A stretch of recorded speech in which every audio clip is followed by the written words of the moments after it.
this week's Three Legs, Four Wheels F1 podcast. It's Paul here with Dan. Chris. Sean. You're back again for another week. I am, apparently. Glutton for punishment. I did not manage to escape.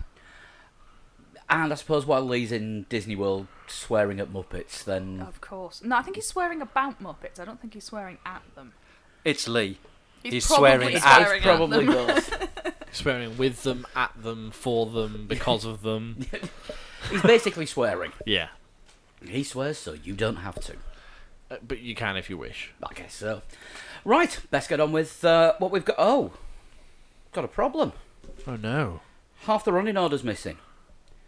It looks like somebody's ripped it off and stolen it. Oh no. Where were that? I've been Where saving could- that one all day. Where could that possibly have gone? I have no idea. Tell you what, we'll just talk about the Malaysian Grand Prix instead. Yeah, then. let's do that. Interesting. It was interesting. In terms of the title battle, it was an interesting race on its own as well. And interesting if you have, if you are Italian or anywhere near Ferrari, it was interesting for all the wrong reasons. I think that on a qualifying perspective, that was the worst ever showing by Ferrari engines because it was all Ferrari-powered cars that went out in Q1. The Saubers, the Haas, And Vettel. yeah. Well, Vettel didn't even. Well, he did a lap, didn't he? But it was like, no, that's not going to work. Yeah. Yeah. Yeah, I think it was something like 100 km/h slower than anyone else through the speed trap. Well, he realised that. Well, they realised as soon as they started it up, didn't they? They were like, that doesn't sound right. Go out there anyway. And then Kimi had exactly the same problem with his engine at the start of the race. There are a lot of conspiracy theories flying around that Ferrari secretly swapped cars. I don't think they could actually do that. I think someone Not would legally. notice. Also, don't forget the cars in the garage overnight, Saturday to Sunday, have got a camera with motion Yeah. detectors pointing at them while they're all tarped up. And if there's any movement in the garage, then the camera switches to high definition, full 30 frames a second. We know who you are and we know where you live. FIA style. Yes. Right. So I can't see that happening. Although somebody did tweet, wouldn't put it past them. No, absolutely not. There's probably a Riva Bene with holding up a still picture of the garage Yeah. in front of the cars while the rest of the mechanics are sort of acting like minions from Despicable Me and swapping the cars round. Yeah. I wouldn't be surprised by that at all. It was almost like, Singapore. I just want to just rewind a week and a bit. Singapore was supposed Like to be 2 weeks. 2 weeks. Then was it 2 weeks? Good lord. Singapore was supposed to be where Ferrari. I'm the one that's been on holiday. I not know, you. I know. That was supposed to be the race, wasn't it? Where Ferrari bit back a little bit against Mercedes. After Mercedes, all right, fair enough. Monza, we knew that Mercedes would kind of be on top there because it's power, not an awful lot more needed at Monza other than pure straight line power. Yeah. So Mercedes did dominate there in sort of Ferrari's homeland. It's a little bit embarrassing. Everyone was shocked. Yeah, a little bit embarrassing, but then everybody's thinking, well, you've got Malaysia and Singapore, the next two races. Ferrari should be able to claw a little bit back there. Singapore definitely looked like they were going to, and we all know what happened there. We've already spoken about Which, that. according to Ferrari, was the Verstappening. Exactly. But then Malaysia. Well, Ferrari would be able to claw something back in Malaysia, and they haven't.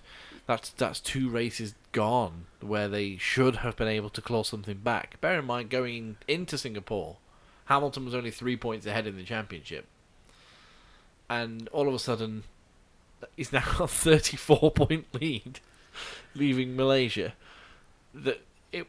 Ferrari, it was not supposed to work out like this No. at all. No, this is the scene sort of 3/4 of the way through the movie where the hero's on his knees going, "It wasn't meant to be this way, damn you, Kincaid!" But then, when it came to the race, you thought, okay, well, Ferrari have got almost like an ace up their sleeve by having Kimi Raikkonen so far up there. If Ferrari's pace is as good as we think it is, Raikkonen will be up there, right there. Probably this is his best chance for a win in however long. I even had a conversation with Robert Ivan on Twitter throughout the the race build-up on our live blog about this is probably Kimi's best chance for a win, and then he was starting from the pit lane, and then he didn't start at all. So yeah, as you said, many conspiracy theories, but Or are there? or are there? No, I think If there's Lee was there's here- just one. If Lee was here, there would be many conspiracy theories. That is true. That is not just what he wants It you would to be think. Honda's fault if Lee was here. No, Ocon would be blaming Perez for it. Yeah. Ocon did blame Perez for hitting a Williams. Yeah. That was Perez's fault. Somehow. But might as well start from the back with who did what On the Sunday, at least. on the Sunday, and start with S Uber, Yeah, the taxi firm. the F1 taxi service. Yeah, Sat Uber. Marcus Ericsson was in Malaysia. He finished. Yeah. He was thoroughly anonymous. Completely anonymous. I really can't remember what he did. Nobody Sod saw, all. nobody saw him all weekend. I mean, his transponder might have been out on circuit, but was he actually there? Yeah, I think they attached it to a small furry animal. Fair enough. No, that would have been quicker. Yeah, that's true, actually. He was seen chatting with Pierre Gasly in the driver's briefing. Somebody sent us an email earlier with a picture of that saying, is this Ericsson giving Gasly advice? And my reply is no, I think it's actually the other way round. Yeah, has Marcus Ericsson won anything at Junior Formula? Who cares? No one. Yeah, there we go then. Pascal Wehrlein, Great taxi driver. yeah, didn't even take the long way round. No, didn't, no. That's about the best thing you can say about Sauber. They will get you back to the pits and they will look after your steering wheel. Wonder if he could do a remake of the film, doing Robert De Niro's character. So, what, you talking to me? Oh no, I drive for Sauber, so you're probably not. Exactly. Yeah. That's what he says when he's walking around the media pen. You talking to me? No. Okay. Are you talking to me? Please. No one's talking to me.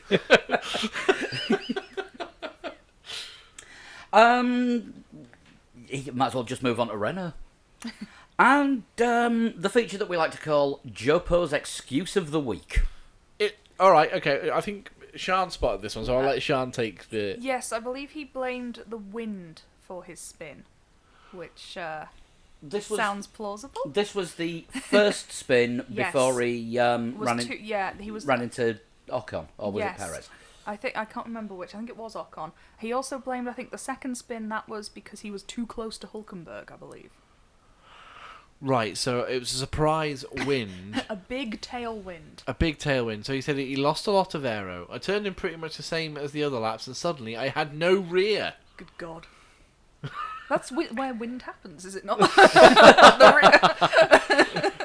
I struggled with that corner a lot in FP3 with oversteer. Well, but he then was we behind changed- gas. It was actually, yes, Yeah. good point. But then we changed the car and it was much better. It was good in qualifying and it was settled in the race. Then just one lap. It was different to all the other laps. Caught him by surprise. But just Jolyon Palmer and no one else. Yeah. Because we saw that at Barcelona, didn't we, when there was winds? Everyone was running wide at that one corner. Yeah. But so this mysteriously was just one gust. Yeah, just one, yeah. Bizarre. No, I'm not buying it. No. Sorry, Julian. He is finished in F1. Yeah, Yeah. he's almost admitted that himself as well, hasn't he, Jolyon Palmer? He's we spoke about the last podcast, him looking at the Williams seat, but Williams admitting straight away they weren't looking at him by not naming him in their shortlist. Yeah. And Kind of a giveaway. yeah. Is your name on this list? No, then you're definitely not coming in. He's now looking at IndyCar options for 2018. He thinks that might be the best choice. So he's looking away from Formula One now. So sad as it is for Jolyon Palmer, he's had all of his chances and blown most of them. Kind of telling that. He's blown most of them oh. like a surprise gust of wind. Kind of telling that the Renault Formula E team haven't even mentioned his name. No, but do you know who is? This is something that I forgot to mention pre-podcast. Do you know who is looking at entering Formula E for the next season? Felipe Massa. Rio Haryanto. Oh, wow. Oh, it's still a yes, I thing. saw that. Yeah, Rio Haryanto's going to test drive a Formula E car Wow. to see if it's something that he's interested in doing. What else that's is he his doing? What else has he got going on? being Indonesian and having a lot of money. Well, he doesn't have a lot of money, which is why he didn't actually finish last season at Manor. Well, fair enough. Probably got more money than I've got though. There's a chance. Yeah. Although I thought all the Indonesian money was in KFC, and that was Oh, Sean Galale. yes. Sean Galale's dad is the franchise owner of KFC for Indonesia or something along those lines. Is Sean Galale not French? No, apparently not. Oh, I thought he was. He has a French-sounding name, but yeah. But see, I made this mistake a couple of years ago with Esteban Ocon, thinking he was Mexican. He's not. He's French. It was confusing him with Esteban Gutierrez. Yes. Hulkenberg as well. Well, Hulkenberg Brave actually... strategy call, but it didn't work. No, he finished behind Jolyon Palmer. It's worth pointing that out. Yes, But but didn't spin. No, Palmer spun twice and still finished ahead of Nico Hulkenberg. Hulkenberg did run wide at one point, didn't he, and kicked up a load of dirt. Very early on. Yeah. Lap 1, I think that was, Yeah. probably. Which led to the early pit stop, which then led to the later pit stop. Yeah. Yeah. One stopping, pitting, in the first few laps. Quite a few cars tried it. Most of them, it didn't work out for. Yeah. I mean, he said before the race they weren't expecting a good result, Yeah. and it was actually a little bit Finnish in interviews before the race. A little bit Valtteri Bottas. No, it was more a sort of Kimi-esque style answer to the question. This is the last Malaysian Grand Prix. Are you going to miss the circuit? Well, we won't be coming here, and it's not my favourite, and it's not my least favourite. It's a circuit. That's a little bit. That's too many words. Yeah. for No, Finland. that sounds like he's politely trying to say no, but doesn't want to cause offence. Yeah. My favourite Finnish moment of the season so far has actually been Valtteri Bottas after qualifying in Hungary when Will Buxton said to him, "Oh, Valtteri, third place on the grid. You've been behind this weekend," and he just looked at both Ferraris and went, "Clearly." He had Well, a good they're moment. ahead of me, so of course I'm behind. He had a moment in Russia as well, didn't he, where Putin said something about the hotels being full, and Bottas was just like, "Well, I don't know. build more hotels." Yeah, that's right. Yeah, that's right. Yeah, he said build more hotels. All the hotels are full. Build more Simple hotels. solution. Like, yeah, very, very, very Finnish person, Valtteri Bottas. But going back to Renault, just not a good weekend for him. No, an off weekend, should we say? After Palmer did very well in Singapore, a great response to learning that he was no longer going to be in that team for 2018. Do you reckon it was a case of, right, I'll show him, and he went out and showed him, and nobody was looking, so he just gave up again? No, I genuinely think he was trying, but I mean, it's is it just Palmer's luck that he's the only one who gets caught out by a tailwind? Nobody else got caught out by a tailwind all weekend. I think it could be because we were looking at the weather. We were talking about whether it was going to rain during the race, and Yeah. there were some very dark clouds. And you do get gusts of winds when there's rain on the way, don't you? Hmm. So it could just be Palmer's luck. Yeah, but he's if Palmer's like he's having Webber's luck times 10. Like Webber had some good luck, which made his bad luck seem worse. Palmer hasn't had anything really, any good luck at all. He used it all in Singapore, avoiding all the incidents. Possibly, That's yeah. all his luck ever. Yeah, I mean, he's almost on Johnny Herbert levels of bad luck. But even No, Johnny not got quite. the European Grand Prix win. Yeah, Johnny Herbert won 3 races in total. and 2 of those because he was in the fastest car, and 1 because he was in a car that he managed to keep on the track Yeah, when everybody else didn't. He was still in the fastest car. He was in the European fastest Grand car by Prix. the end of the If race. you win, you're normally in the fastest car. That's normally how that works. He was in one of the only cars that was still moving. Yeah.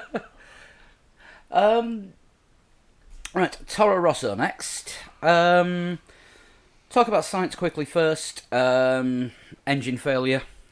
Yeah, disappointing for Carlos, but Get used to seeing DNFs against Toro Rosso for next year. yeah, I mean Yeah. he was I believe he was running about 8th place, wasn't he? When his engine went. Yeah, he was looking like he was going to threaten the points. Yeah, which And- would have been an all right finish for Toro Rosso, but it was not to be for Carlos at least. I think it was about halfway through the race, wasn't it? He radioed in to say, "Oh, I'm sorry, we've got a problem here," and then we saw him going very slowly, and he sort of just pulled in and retired.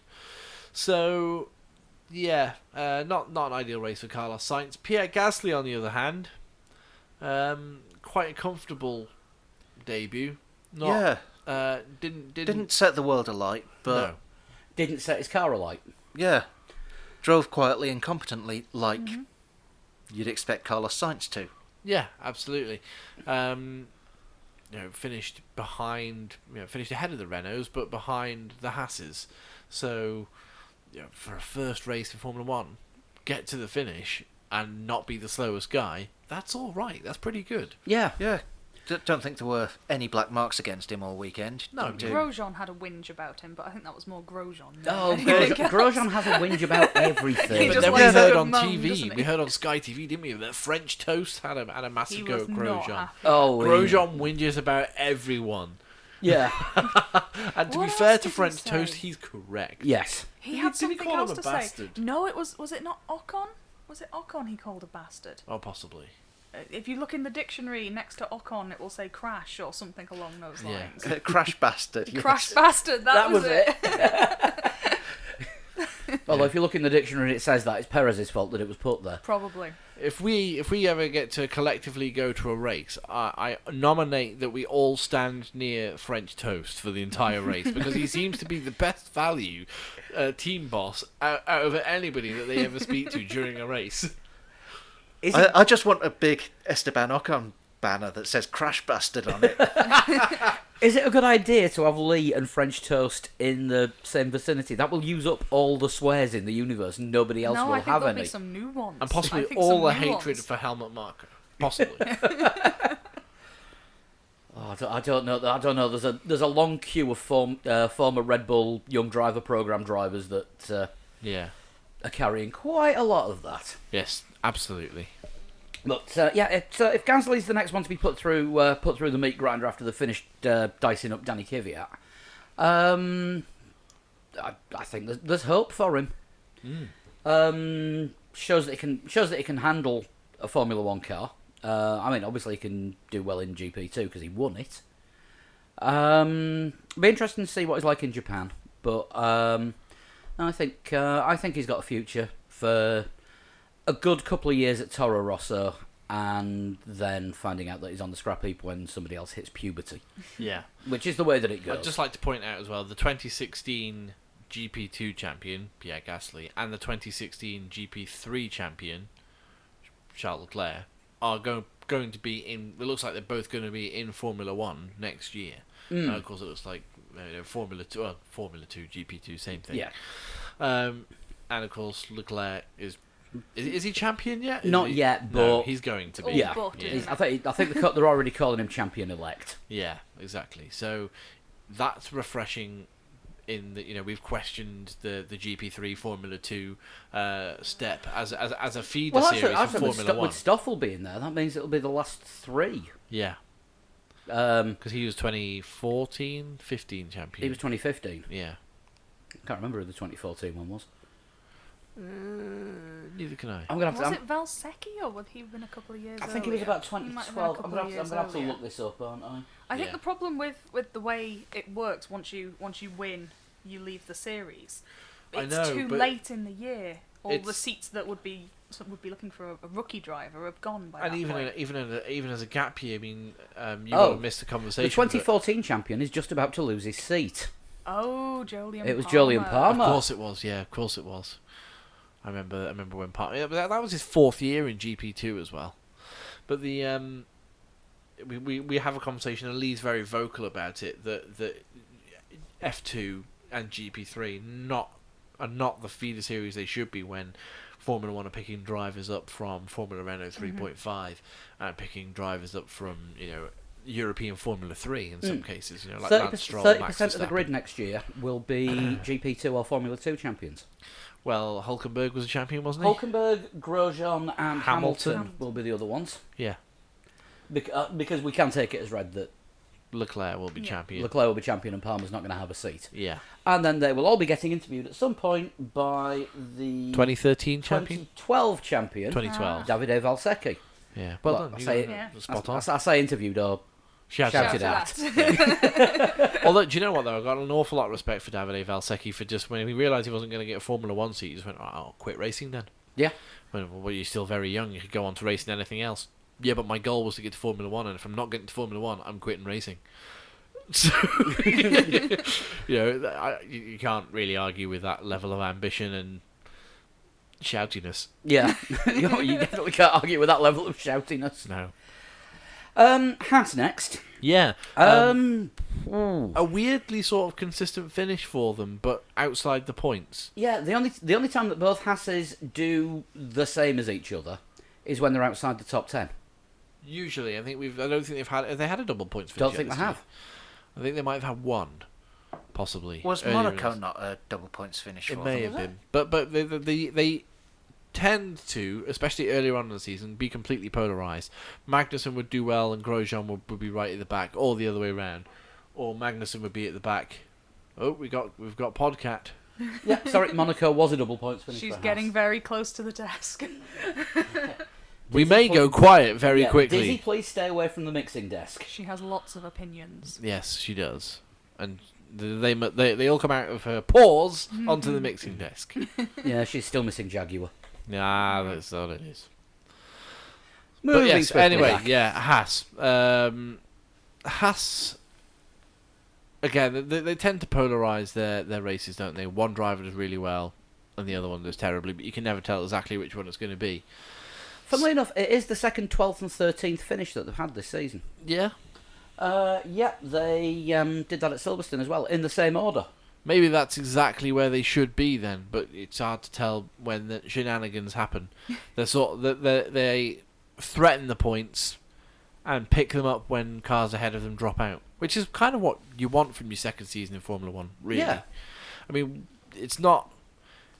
It's been seen as like a less effective season for Haas, but it's not necessarily the case, as pointed out previously on 3 legs 4 wheels, because they've got more points this year than they had last year. Twice the number of points finishes that they had all last season Yeah. already, because they had, Grosjean had 5 point scoring finishes last season. Oh yeah, Gutierrez had none. Yeah. Had all the 11th places. Yeah. But this season they've got the cars in points 10 times. Which is impressive, given that we're 16 races in, 15 races in. 15 races in with another 5 to go, so they've done better than last season all round. Yeah. I suspect they may have already started looking at next year's car because they were very early to confirm Grosjean And and Magnussen. They were. Yeah. which suggests they were thinking 2018 quite early in the season. I mean, late on in Malaysia, Grosjean had a battle with debut man that we've just been talking about, Pierre Gasly. And Grosjean's been in the sport now for nearly 10 years, given the fact he did have a year or 2 out. Yeah. And a race ban. But And many crashes. yeah, exactly, and all the front wings.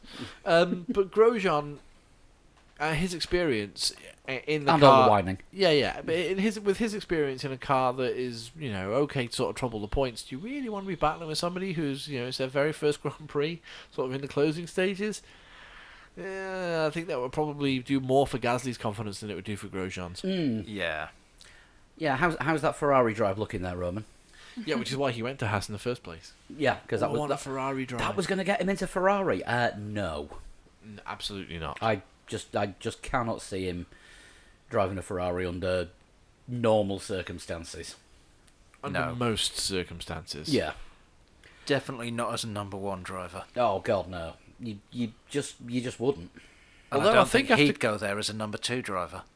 Well, I think after Kamui Kobayashi left Formula 1 the first time, he was put in a Ferrari GT drive when he left was it Sauber he lost his seat at Mm. before he came back to drive for Caterham. I'm pretty sure he was a Ferrari GT driver. Yeah, but he's still not known for setting the world alight. No. And, Setting his own car alight, yes. yes, and he's been out of F1 that long now that Gasly's got his number. Yeah. But yeah, difficult one for Grosjean after the crash on Friday, Which was not his fault which at all. wasn't his fault. They at least got to break the curfew to carry out the repairs on the car. Which was fair. Yeah. But yeah, Haas were just not off the pace, but not on the pace. Yeah, sort of where they should be. Yeah. You know, trouble in the points, but not enough cars in front of them dropped out that they could score points. Mm. Of course, we mentioned on last week's late podcast that Grosjean had the new floor Until Friday afternoon. So possibly they could have done better, but couldn't because Yeah, that's probably the floor got taken away from probably them. 2017.5, or could even be the floor for the 2018 car. So we'll. Of course, the problem is no one's going to have the floor for Japan because they haven't got time to get new ones fabricated and flown over. No. Because And Grosjean's already Grosjean was in going to be Tokyo. using it for both races to Yeah. test it out. And Grosjean's already in Tokyo. Yeah. I saw pictures of Romain Grosjean on social media landing in Tokyo today. Williams then. Stronger than I thought they'd be. Yeah, double points finish for Williams. They're a weird team, aren't they, this year, Williams? We convinced that they're going to perform well, and then they don't. They're at the back with the Saubers. And then when we're convinced they're going to be poor, like in Malaysia, that's when they get double points finish. Yeah, it was good to see them getting out of Q1 because they've struggled with qualifying pace quite a bit this season. I don't know if they struggled with it. I think it's been deliberate. I think they've deliberately set their car up for Sundays because they know if they set their car up for Saturdays, they'll take the pain on the Sunday. Yeah. So they've had to go with race pace over single lap pace. But you're right in that they've gone out. Both cars have been out in Q1 a couple of times this year. And Stroll finishing above Massa. Lance Stroll, I'm saying now, he is legitimate. Yeah, of course he is. Yeah, They're putting the extra work with all these private tests that they're taking him to. And it's done what it's meant to do, which is improved his confidence, it's improved his ability. just needs to check his mirrors after the race. Yeah. No, Yeah. I think Strange incident. if Stroll had been brought in next year or the year after, people would be talking about him as a potentially really good racer. As a wonder kid. Yeah. But he was brought in too early. Yeah. Oh, I still maintain that. He wasn't ready to be a Formula One driver. And maybe it was only 6 months too early, but it's hurt his reputation. Yeah, he's now having to do much better than what would have been expected of the new guy, because he was terrible in pre-season testing and for the first couple of races. Yeah. And Yeah, now he it's, did have bad luck as well. yeah, But I mean, it's easy to say that it was rookie mistakes until you saw just how good he can be, and we didn't really see that until Azerbaijan. yeah, When okay, fine, Lee can argue all he wants there were shenanigans during the race, but Well, even Azerbaijan is hard to tell because the Williams were strong there. yeah, but he was quicker than Massa all weekend through every session. Yeah. You know, it wasn't just that Stroll was he picked up second because he was in the right place at the right time.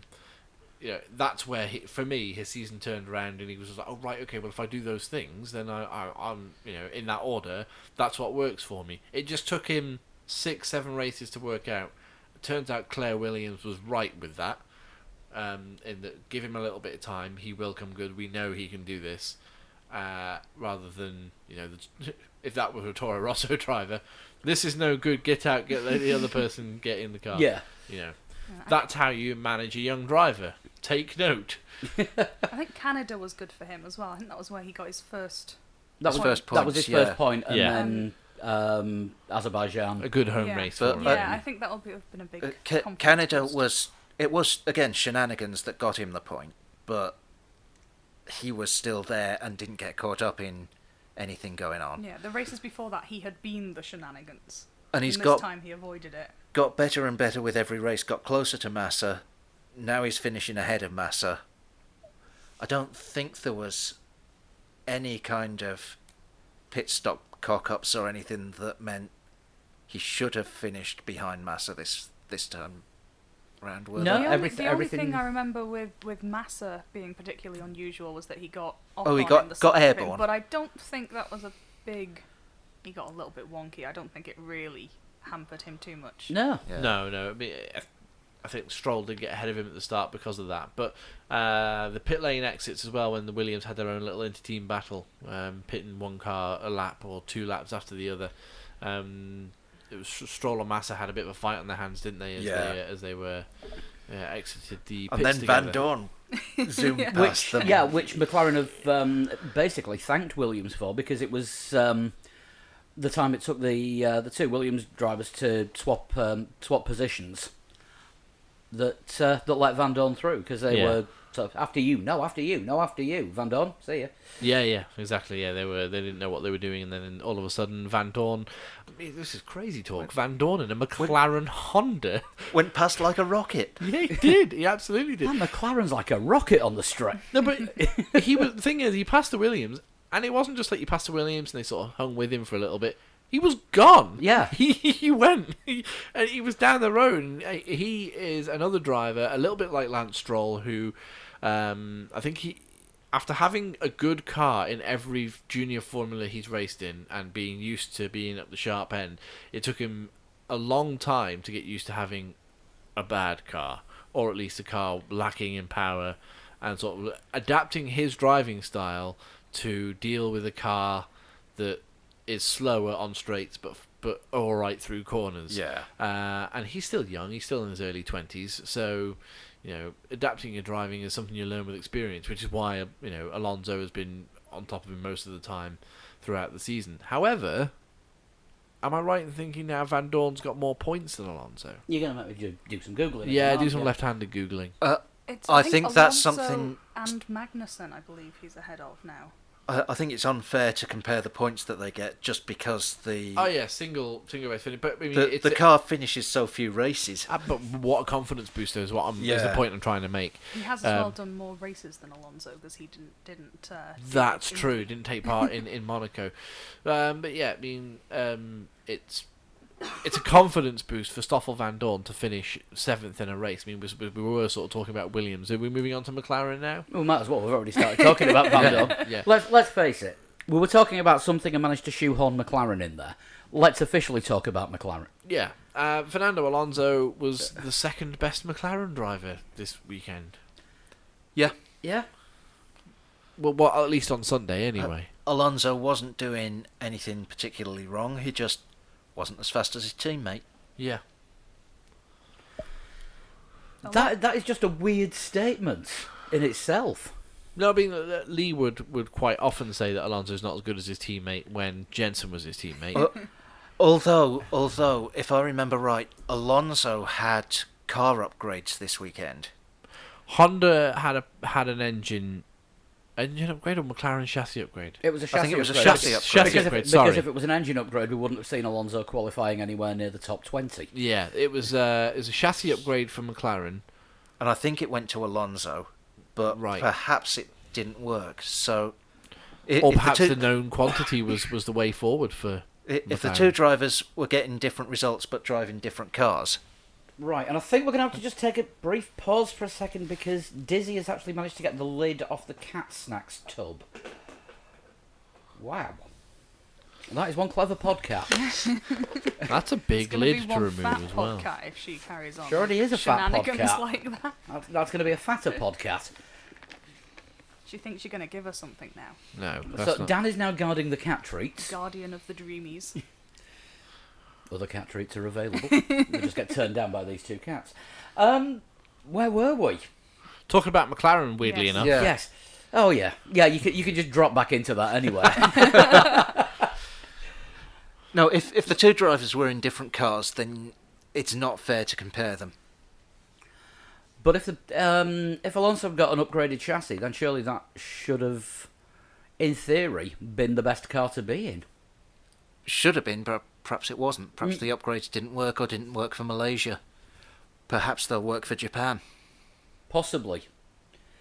It's just with the state of McLaren this year, who can tell? Who knows? It could have been a case of Zach Brown taking Fernando Alonso to one side and going, "We're giving you the chassis upgrade. We want you to test it in Malaysia. The reason we want you to test it in Malaysia is that we think Stoffel will probably do better than you with the old chassis. But when we get the data that we think we're going to get from Malaysia, you'll run better in Japan, and you could be, like a Honda hero in Japan by being well up inside the points." That could have been. Do you think Alonso cares about looking good to Honda? Nah. Today is just a test. But I mean, think about if McLaren could leave Honda, or rather kick Honda out, with a really decent finish at Suzuka with Alonso, and he says, "Thank you very much, Honda, for sorry it hasn't worked out, but I gave you a decent finish." He looks like a hero to Honda. Yeah. Honda appreciate that, and it's a little bit more amicable than it has been, perhaps. I Slightly still better think. than your shit, get out. Yeah.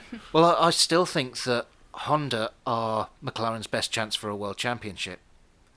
I don't But- think Renault will win McLaren a world championship, but they might win races.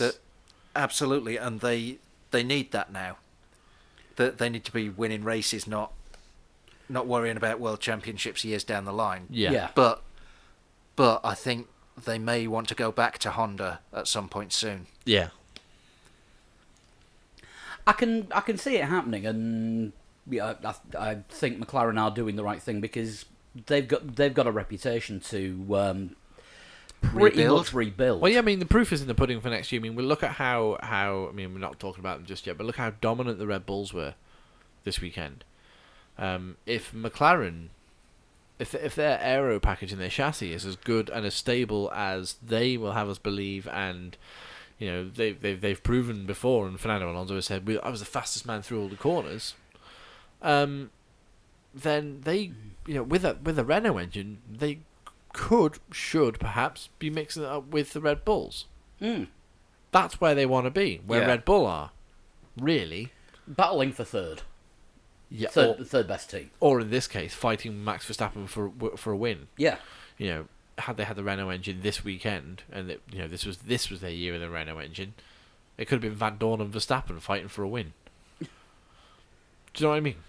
That's Wow. exactly that's what McLaren have lost, and that's what they're hoping to gain. Yes, it's short term, but you're not going to turn that down, are you? No. I mean, it could be that we see a McRenault for 3 years and then they go back to Honda. Yeah. Yeah. I think that's what will happen. Because it may take another 3 years for Honda to be able to produce a race-winning engine. Or it could be the fact that they'll just wait. They'll go with Renault until 21. 21, yeah, to the end of 2020, 2021, when the new regulations come in. And if that is a more simplified, more cost-effective engine formula, then maybe they'll look at some of the other manufacturers who we spoke about last podcast that might want to come in. But I think as a de facto, in order to... The McLaren Porsche may finally happen. Maybe. But or McLaren Lamborghini, as it nearly did once. Yeah. But I agree with what Dan said. You stand very little chance of winning a world championship unless you are the works team or the de facto works team for an engine manufacturer. So we'll see Honda get it completely 100% right next year, do a world-beating engine, and Pierre Gasly is world champion. Or Danny Kvyat, world champion. Danny Kvyat wins in Australia. Still gets sacked. I'm still sticking with my theory from the last podcast that Kvyat might not be in that seat for 2018. Yeah, nobody listened to that show. Okay. But we only had a quarter of our regular listeners. So. We did, yeah. I think as part of the Honda deal, Nobuharu Matsushita might get that seat, and Danny Kvyat all of a sudden will find himself with maybe 2 or 3 races at the end of this year, and that's him out of F1. I think if that's the case and Matsushita gets a seat next year, they will keep Kvyat in reserve, just in case Matsushita doesn't work out. Kvyat isn't shit because he did beat Ricciardo in the full year that he had with Red Bull. He finished above Ricciardo in the driver standings. He didn't look like a better driver that He year, didn't, though. but he got the results somehow. What I want to know is every race where Danny Kvyat has been demoted, Max Verstappen's won. Yes.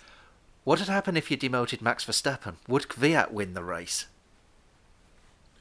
No, Jos Verstappen would explode. Yes, that's That'd be a good thing. likely. He would throw bags of gravel at Helmut Marko, Yeah. because he does have a collection of gravel. Yeah, well, he was the gravel master. Yeah, the gravel master, yeah. As he was known in Holland. Yeah. Just one more point on McLaren as well. What did we make of the Alonso blocking or not blocking Vettel incident? Because that resulted in some Yeah. sassy radio. It did, yeah, come on, I thought you were better than that. Yeah. Said Vettel to, about Alonso, not directly to him. Alonso appeared to move out of the way very quickly when he realised Vettel was right behind him. I don't think he...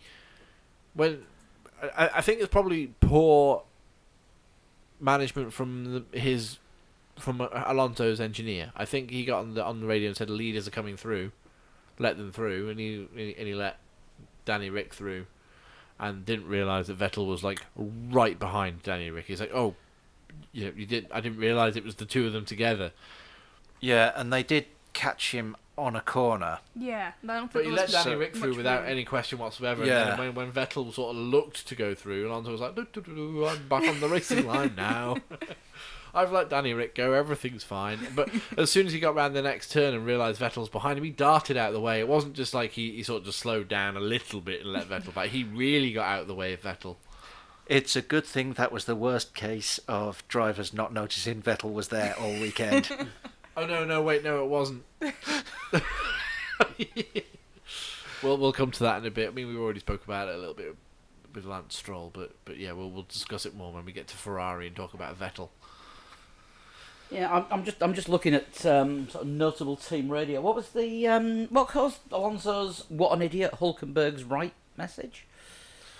What an idiot Hulkenberg's right. Was that about Magnussen? Yeah. I think Magnussen Something to do Yes. with Magnussen. weaved or Yeah, did Magnussen. something. Yes, Magnussen was all over the road in front of. He must have Yes. moved at least 3 times under braking. I'd love to know Yeah. if Magnussen would tell Alonso to suck his balls. And call him honey. I don't know that he would. I think he would once. At which point he would become detached from his balls. That's the one. Yeah. Right, Ferrari next.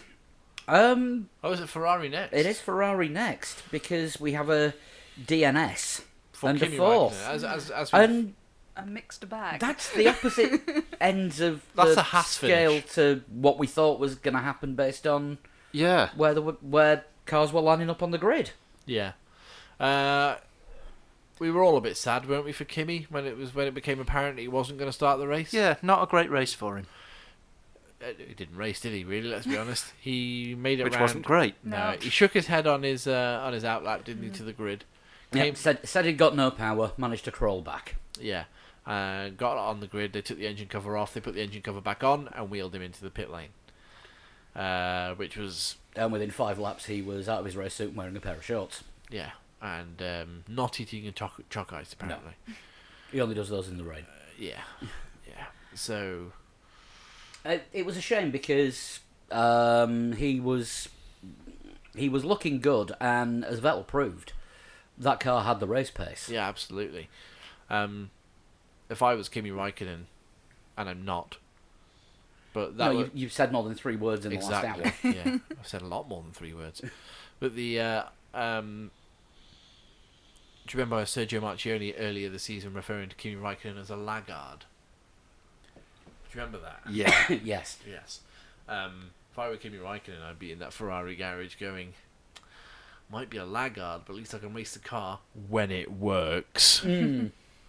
You know, I could have won that race, but the car broke down. You let me down. Remember that. Have another year's contract. Yeah. Exactly. You're the best replacement for yourself. Yeah. Yeah, but Vettel to come through from 20th. Yeah, kept his nose clean in the opening laps. Well, technically 40th because he had 20 places of grid penalties. He did, yeah. Kept his nose clean in the opening laps. That was the trouble for me. I thought that Vettel might struggle was if he got tangled up mid pack with a Haas or a Toro Rosso or a not Sauber, because you probably would have passed them before he even crossed the start line. Yeah, he did. Yeah. Vettel was actually up to I think it was up to 17th by the time everyone started braking for the first corner. Right. So yeah, and he's pretty good at starts as well. Yeah. So, Apparently he'd gone back to the old Ferrari single clutch paddle start system. fair enough. Because he said he wasn't comfortable with the new double paddle. Yeah, So he's gone back to the old one, and it paid off for him. it did. It did work. It worked very well for him. I think I predicted that he would be in the points by the end of lap 5, and I think it was lap 7 that he actually took 10th place. He's Yeah, 'cause behind it- Alonso for a long time. Yeah, it was in 11th. It was in 11th on lap 5 behind Alonso, and it took him 2 laps to pass. Yeah, but I mean, it's not the end of the world, is it really, for Sebastian Vettel? He probably could have gotten 3rd, but Daniel Ricciardo was very assertive, should we say, with his defending. Yeah, Um, and then his tyres went off, and then we saw him start to drop back. Yeah, and he decided he was going to save his power unit rather than thrash it and get 4th. I'll save it and get 4th. I think he dropped back about 15, 16 seconds on that last lap. Let's see how far behind. He was 15 seconds behind Ricciardo at the end, and he was within DRS range with about 2 laps to go. I think it was about 6 laps to go. Yeah. So yeah, he just really eased it off. Of course, it was a new engine that he was running because Ferrari took the opportunity to put a new internal combustion engine, turbo, and MGUH Yeah. Yeah, because of into course his available pool. it was at the back of the grid. 20 extra grid places demoted him from the back to the back. Yeah, And so it was the right place to. I say it was the right place means Sebastian Vettel and Ferrari really needed to have a good result in Malaysia. And Yeah. finishing. All right, okay, 4th place is pretty good damage limitation, but losing another 6 points to your Now they need championship a rival. really good finish in Japan. They need really good finishes for the rest of the season, the remaining 5 races, and they need Mercedes to have Ferrari style luck. They need Lady Luck to switch allegiances. yeah. It's got to be a combination of good finishes and Lewis's 2016 luck with engines. But he Yeah. could already be on the back foot for Japan because he might have the gearbox penalty. That is the thing because It's gone next day delivery, has it, back to Maranello? Yeah, it was flown back straight after the race, and they're looking at it, and they are keeping everything crossed that it's not too badly damaged to use again. If it is, they are going to appeal to the FIA and say that it was force majeure that caused the gearbox to get damaged. So Lance Stroll's new nickname is now Force Majeure. You see, now I personally, I know it's Ferrari and bending the rules slightly. I personally don't have a problem with that because it's not like The rules are there to make the components more reliable, to make That- them last more races. that was an accident. All right, Yeah. okay, it might have been Lance Stroll's fault, but it was an accident which was nothing to do with Vettel. Vettel shouldn't be penalised because somebody else caused his car damage after the race had finished. If it was in the race, then fair enough. But Racing incident. yeah, but it wasn't. It was a post-race freak accident. Let's be honest. I asked Sean Kelly, virtual stat man, whether or not this has happened before. I can't think that it ever has. He hasn't responded yet. He's probably still He's probably still trying to looking find it one. up. Yeah. I don't know. I can't think of any other incident where cars have collided. I remember Eddie Irvine and David Coulthard bumping wheels on a slowdown lap because Coulthard disagreed with something Irvine did during the race. And Coulthard gave him a Probably tried to kill him. So possibly. So Coulthard gave Irvine a little bump of the wheels, but that was wheel to wheel, much like Vettel and Hamilton at Azerbaijan, but not in a racing situation. But actually destroying a car on the slowdown lap, I've never ever Not seen anything like it. or imagined it. The only similar thing I've seen was in a Moto 3 race sometime this season. It might not have even been the race. It might have possibly been qualifying, where a group of bikes crossed the line and then the cut away from the bikes that had gone over the line, then quickly cut back, and somebody was on his backside because somebody had crossed the line, just hit the brakes, Oh, this rings a vague bell. and yes. Gone into the back of it. somebody went Yes. straight into the back of him and actually landed on the bike that was in front and took the pair of them down. This is familiar. I think the winner slowed to do like a wheelie or to stand on the foot pegs or whatever, and yeah, I think the guy immediately behind just wasn't expecting it, and Just rear-ended him. yeah. But I mean, it was weird with Stroll because he just drifted out to the right. Have we seen any angles other than the Vettel on board? I don't think I have. Yes. There's a wing camera from, is it the Force India? of Hong Grosjean, Kong? I think. Is it Grosjean? Yeah, is it? it was a Haas front wing. I'm pretty Yeah. sure. Oh, right. I thought it was the Yeah, Force India of and Hong Kong. you just see Stroll. It looks very innocuous, doesn't Veer it? out. It's just, Yeah. The Yeah. thing is, though, the amount of damage on the Ferrari compared to the apparent lack of damage on the Williams. Yeah. I think somebody tweeted that Williams is undamaged. Is a Ferrari made of Weetabix? There Well, must the- be a weak point, and he just hit it at the right Yeah. angle, Yeah. or the wrong angle, Well, he depending on. ripped the rear wing off, and one of the rear wheels as well. Now that's the concern for the gearbox, because the rear wheels are powered by drive shafts, which are directly linked into the gearbox. Now, if that has caused damage to the gearbox, as I was just saying before, I don't think it's fair to give Vettel a penalty if he needs a new gearbox, Now, because it's not because of the reliability, is it? Now, I agree with you, but you know what Formula One teams are like with the rules. If the FIA say, okay, you can get a fresh gearbox, no penalty, I reckon we'd start having quite a few cool-down lap accidents. Oh, lost the back end, nudged the barrier, and the gearbox is broken. Yeah. Yeah. Well, if you nudge the barrier yourself, that's your own fault, surely. I was avoiding somebody going slower than me. Does anybody, talking of sort of something along these lines as well, does anybody remember Massa's gearbox seal being broken in Austin when he was a Ferrari driver, so that they could get Alonso onto the clean side of the track? Oh, this is vaguely Yes. Do you remember? that? Mm. Yeah, they needed to check to see if Massa's gearbox was broken, but they couldn't possibly check it without breaking the seal. Although I'm sure they can do that when they want to. So they broke the seal on Massa's gearbox, which moved Alonso up one place and started him on the clean side of the grid. Yes, I do remember that. That was more Ferrari shenanigans. Yeah. Ferrari are to sort of the current era of Formula One what Benetton were to the 90s. Or what Ferrari were to the 90s. Or what Ferrari were to, well, yeah, pretty What much the whole Ferrari history. were to the Schumacher era, what Ferrari were to the Yeah, don't forget Alesi Ferrari in the era. Schumacher era was everyone from Benetton, so they just brought all the cheats with Yeah. them as well. Yeah. Ferrari in the 80s, Ferrari in the 70s. So basically what we're saying is Ferrari know the Konami code. Yes. Left, right, up, down, A, B, start. Something like that. Something like that.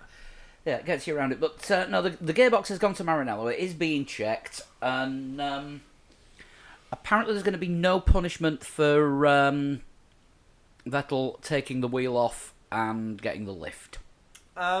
Because it wasn't noted by the stewards at the time, because they were all too busy going, What what the Yeah. hell's going on? And again, you are supposed to leave the steering wheel with the car.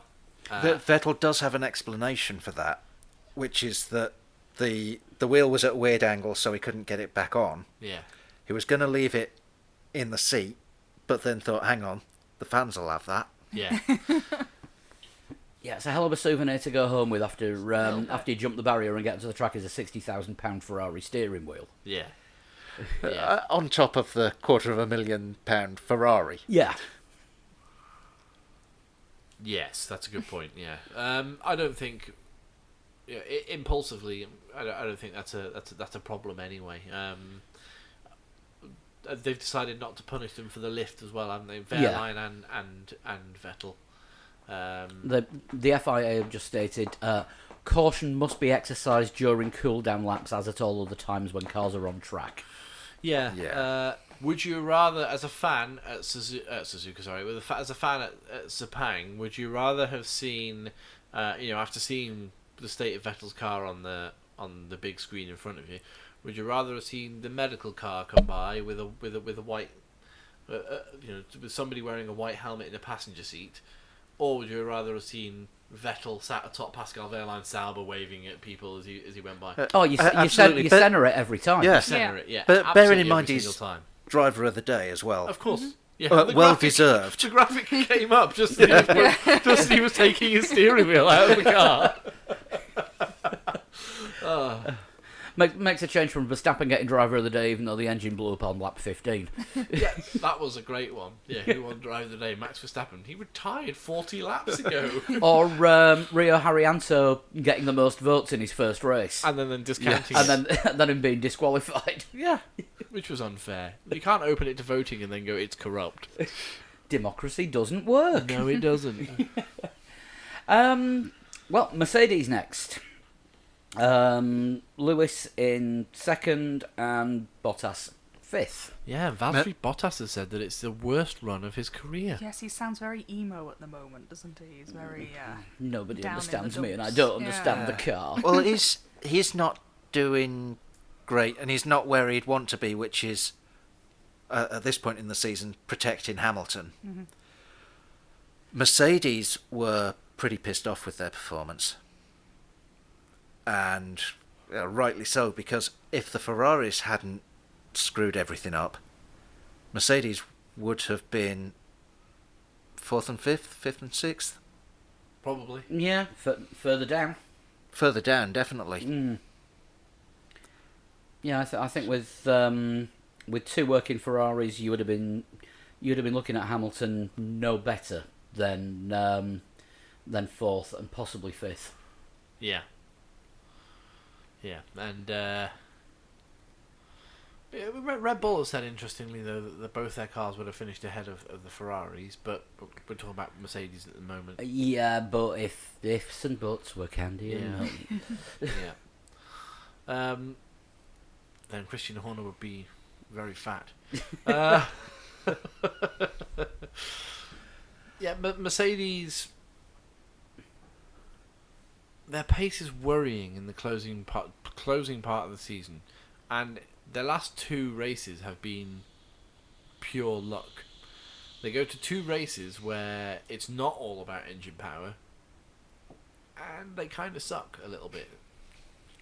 But then are flattered by things happening to Ferraris. Yeah, that's what I mean. You know, they've gone from having a sort of, or rather, Lewis Hamilton has gone from having a rather sort of teetering 3-point lead, or could go back the other way at the next race, and now he's 34 points ahead. Racing a half clear.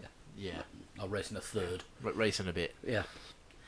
I think Lewis did the best that he could under the circumstances, and I think the car might have had it in it to push Verstappen, Yeah, but Lewis was obviously of the opinion, what's the point? Finishing ahead of Vettel is the most important Yeah. thing look what here. happened last year at Malaysia. Yeah, His engine went. yeah. kaboom. Don't push it too hard. There's no need to win. Verstappen defends incredibly Oh, hard. yeah. Yeah, you don't want to tangle with Yeah. Verstappen. Yeah, that would have probably finished off this engine for Lewis. I don't know. I've not got the numbers to hand of how many parts he's got left, but you'd think he'd be 2, pushing 3, yeah, pushing one, maybe two of every component. yeah. And And that's assuming he finished the race, and I could see someone trying to get past Verstappen ending up in a wall. yeah, Well, this is the thing. Do you remember there was that switch in Lewis Hamilton, wasn't there? He went from being Ayrton Senna, do everything, win at all costs, and even though he still claims that Senna is his idol, he now drives an awful lot like Alain Prost. All Yeah. right, that guy's gone, but I'm racing him in this race, but in the championship, he's not a threat. yeah, Yeah. So he let him go. He let Verstappen go. Well, okay, he can take those points, but I'll take the points I can get. yeah, That's a very Alain Prost professor way of doing things. Yeah, I think we'd have only seen Lewis Hamilton turn the power up a little bit if he had Vettel behind him. Yeah. And then he would have pushed just that little bit extra, just done enough to stay ahead of his championship rival. Well, he kind of did that with Danny Rick. Danny Rick got close to him a couple of times. It was like, oh, Danny Ricciardo's getting really close. And then Hamilton was just like, well, I'll just put in a couple of good sectors here and there. And then Danny Rick sort of ran out of steam. And then came a threat from Vettel. He was using Danny Rick as a buffer between him and Vettel. Because if Ricciardo had got past him... Yeah. That put him at threat from Vettel. Vettel would have been the next one up. There's no way Ferrari would have said to Vettel, hold forth. It would have been Hamilton's next. Yeah. Push. Yeah, exactly. So, this is a very controlled race by Lewis Hamilton. Not the result he wanted. Of course, he wanted to win. He wanted the full 25 points. He wanted to make it 4 in a row and do as much damage to Vettel and Ferrari's title hopes as possible. I think Mercedes are quite close now to taking the title, the constructors' title. Don't know if they can do it in Japan, but I think there are 100 and something. What is it? 120 points, something like 100 that. lots. I think they're about 120 points ahead. And of course, there's still a fair few on the table with 5 races left. But yeah, it's calculated and methodical is how Lewis Hamilton could win this world championship. 102. 102 points. Yes.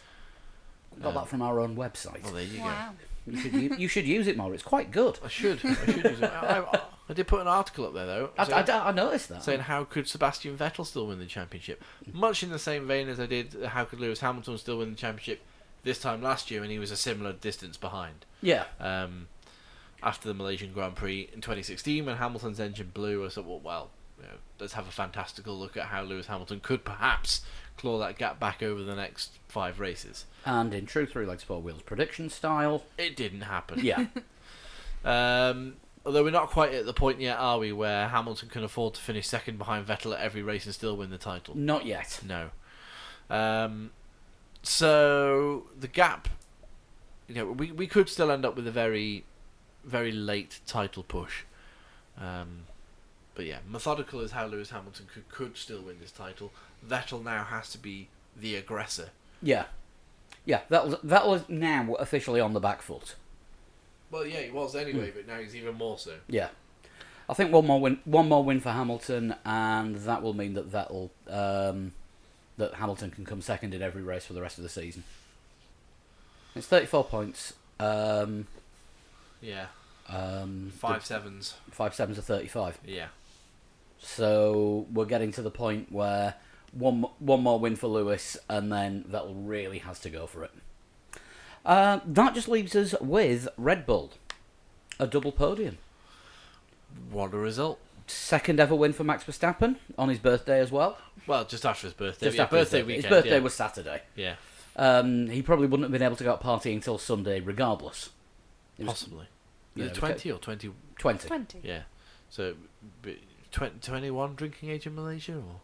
I have no idea. I'm sure we can find these things out. I was going to say it's I think a it's eight. Muslim country, so Well, they have booze on They the have podium, bars. don't they? yeah. Let's face it, Mark Green's out there. They have bars. Yeah. I'm just thinking when he goes to Austin, he won't be able to do any partying if he does well there. No, that's going to be a question. If one of the younger drivers gets a podium in Austin, we could actually see. Yeah, they're going to take the champagne off them. It'd be like, it's alright, I'm having a meal. According to the Malay Mail Online, last year the drinking age was raised from 18 to 21 in Malaysia. Oh, well, there you go. So he's So not he'll have to have old waited enough. until he was on the plane, maybe. Maybe, perhaps. Or Jos Verstappen will have just shouted at someone until Or can you have- alcohol turned up. Is it like in France where you can have alcohol with a meal? Probably, yeah. Mm. I Or if imagine your so. parents say it's okay. Yeah. Or if your parents shout at someone to say Yes, it's okay. I think that's probably what would have happened. Maybe that is why Lewis was drinking so much of the champagne on the podium. It's like, I'm allowed to do this and you're not. Maybe. Maybe. I think they just needed some drinks, didn't they? Because Max was saying in the cool-down room, we need some sugary drinks. Can we get some sugary Yeah. drinks? Yeah. I don't know why he didn't mention them by name. He should have just said, can I have some Red Bull? Yeah. Yeah, I mean, that would have been the ultimate embarrassment, wasn't it? Can I have some sugary drinks? And somebody turns up with a can of Monster. Yeah. Particularly if it was Lewis. Yeah, a can of Lewis Hamilton Monster. Yeah. Well, it's Yeah. sugary, and it's a drink. I don't know if it's sugary, is it? Isn't it just poisonous? Yes. It's disgusting. But going back to Red Bull's performance on track, Wonderful. yeah, great move by Max to take the lead. And great to see him stretching that lead to 10 seconds. That's a really sort of comfortable gap, sort of that you expect from a dominant sort of championship contender. 10-second gap. So if anything goes wrong, if he has a minor spin or whatever, and it goes down to 5 seconds, still got a 5-second cushion. If he wants to take a pit stop, force the other guys into taking a pit stop, still got at least a few seconds cushion. That was a masterful drive from Max Verstappen. Yeah. Danny Ricciardo, alright, okay, he finished third, but he must have more podiums than anyone else this season. That would sound about right. You're going to make me do more looking up, aren't you?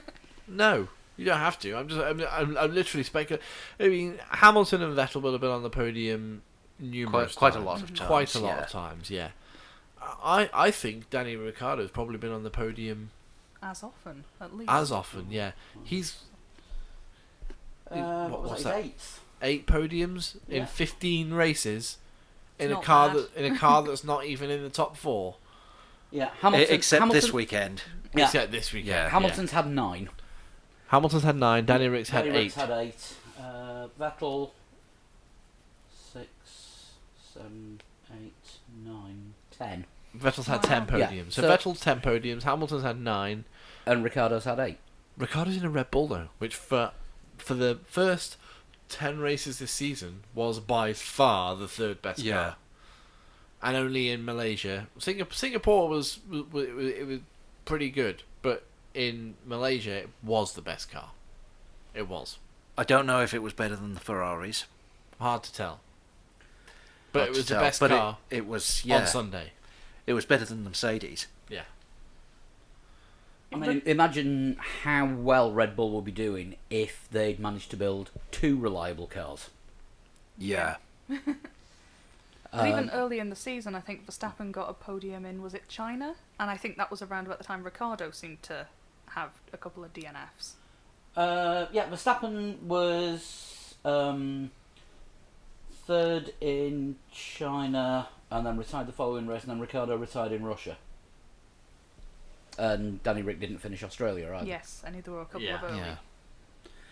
So it's kind of Haas but magnified. But that's not down to the drivers. That's just down to there's Reliability. one of the cars is broken again. Which one is it?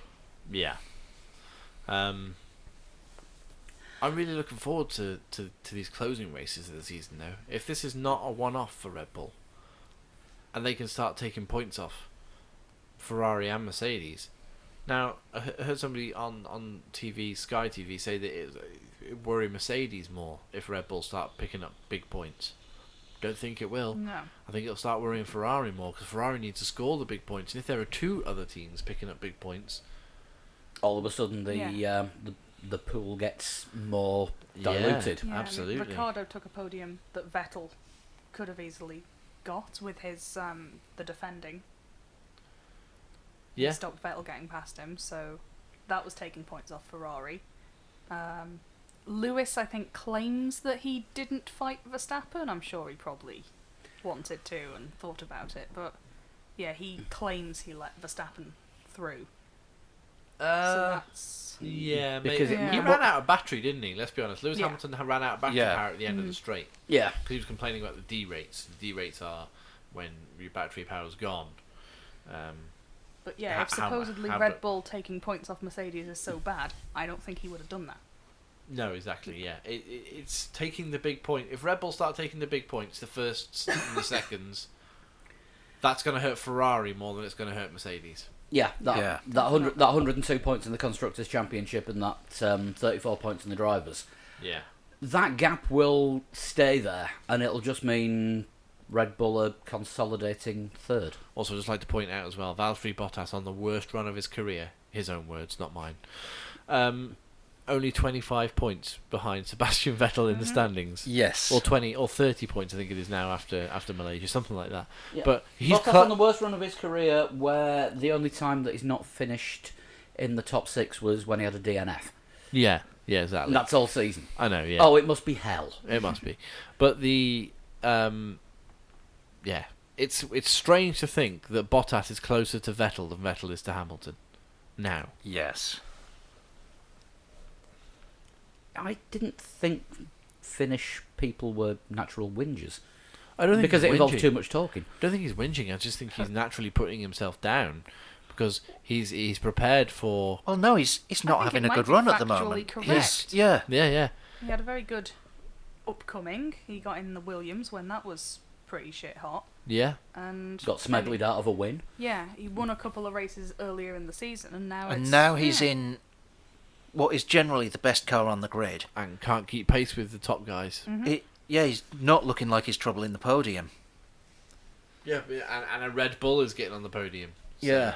Yeah, he's doing all right compared to, say, Fernando Alonso. I'm sure he'd quite happily have those kind of He results. quite happily but, wish his worst result of the season was yeah, 6th. it probably genuinely is the worst that Bottas has ever had to deal with. Yeah.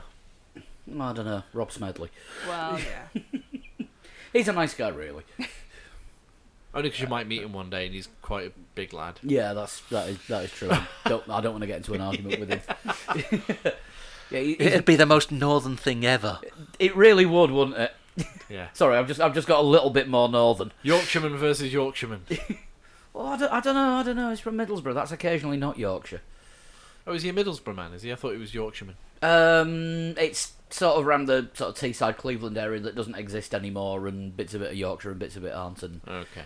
nobody's entirely sure what. Fair enough. So driver of the day for everyone. Vettel, I think it was for me. Vettel. Vettel for me. Vettel. And Although Verstappen did no wrong. yeah, Yeah. I was going to say honorary mention for Verstappen. Although I don't know, is he my hero of the weekend? Yeah, I'd probably say so. Verstappen. Yeah, we need a hero and villain, so I'm gonna say Verstappen the hero, or possibly Verline for his chauffeuring services. That was good entertainment. Yeah, Pascal Cabs. Who's your hero and villain, Dan? I don't know. It's tough to choose between Verstappen and Vettel as far as driver hero goes.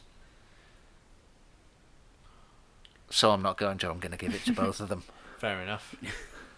Fair enough. I will go. My hero will be Stoffel Van Dorn for finishing 7th in a McLaren. Yeah, can't argue with that. Yeah. I think I'll go for, just to throw another name out there, Sergio Perez, who was ill all week, ended up on a rip Yeah. Yeah, after the that's race because he was so dehydrated. Yep, that is did a good race. pretty hero-y. Verstappen was claiming actually in the pit interviews after the race that he'd had a similar bug to Perez as well. Sharing helmets, maybe. Definite villain of the weekend is whoever's in charge of welding down the drain covers. Yeah. Yeah. Yes. Absolutely. Or whoever's in charge of inspecting the welded down drain covers. There's going to be a chain of command, and someone fucked up, and then other people fucked up after their fuck up. Yes. I think that's the collective villain of the weekend. The circuit. Circuit Yeah. officials. Yeah. Yeah. But thank you, though, Malaysia, for all the wonderful races you've given us over the last 17 years. Yeah. 18 Yeah. years. 19, I think. 19 That was is the it? 19th race, I think. 19th yeah. race. Yeah. So, And yeah. it still seems like one of the new circuits. Almost, yeah, I know what you mean. It's strange, isn't it, really? Yeah. China also seems like very new as well, but it's not really anymore. No, so, yeah. Malaysia, of course, being the first race in Asia outside of Japan. It was a big thing at the time. 1999, I think the first one was. Yes. It was a huge thing at the time. Whoa, there's another race in Asia. It's going to be just outside Kuala Lumpur. All right, brilliantly. You know, this is going to be really interesting. Was it Herman Tilke's first? I believe Design? I think it was his first all new circuit. Yeah. because he'd done bits of others. And redesigns and various turns Yeah. and things. But yeah, so he designed like an entire circuit. And alright, he gets a lot of stick, but I mean Sepang's not a terrible circuit. Lots of other disciplines in motorsport go there. You know, MotoGP, World Superbikes. World go Superbikes. there. They have a 6 hours of I think Sepang. they have a 12 hours. 12 I hours think. of Sepang. Endurance race as well, GT endurance race. So you know, there's a lot going on that circuit. It's a shame that Formula One won't be going back there next year. Yeah, I'd like to see it come back. But will it become one of the lost circuits like Yonggam? Now let's be honest, the Korean circuit was Well, that never really anything, was No. it? Well, They that- had a long that- straight. That was about that all was I can built remember. miles away from anywhere, Yeah. and they were going to build a city around it, And they didn't. and then civilization collapsed, Yeah. and it was hard to get to. It's like Aida In Japan. in Japan, the Pacific Grand Prix. legendary Pacific Grand Prix, where you had to get a bus up a mountain to get to it, and there was actually had no transport links. Yeah, it's no good, is it? But whether it'll become lost or not, I don't know. I think I'd like to see it come back because it's a relevant circuit, I think it is. unlike Korea or Turkey or India. Yeah. Well, India again, you know, it was all right. It was okay. It wasn't anything special, really, was it? No, it was a bit unmemorable. Yeah. Turkish Grand Prix apparently has a contract to race within the next 3 years, but it's not on the calendar for next year at the moment. Yeah, So, which apparently they're prattling about with already. what, the Turkish Grand Prix? No, the calendar. Yeah, that they're sounds about right. moving bits or something. Somebody was like, you told me, Swapping Dan. China and Bahrain, Yeah. yes. So it's now Australia, Bahrain, China. Yes, Okay. I believe so.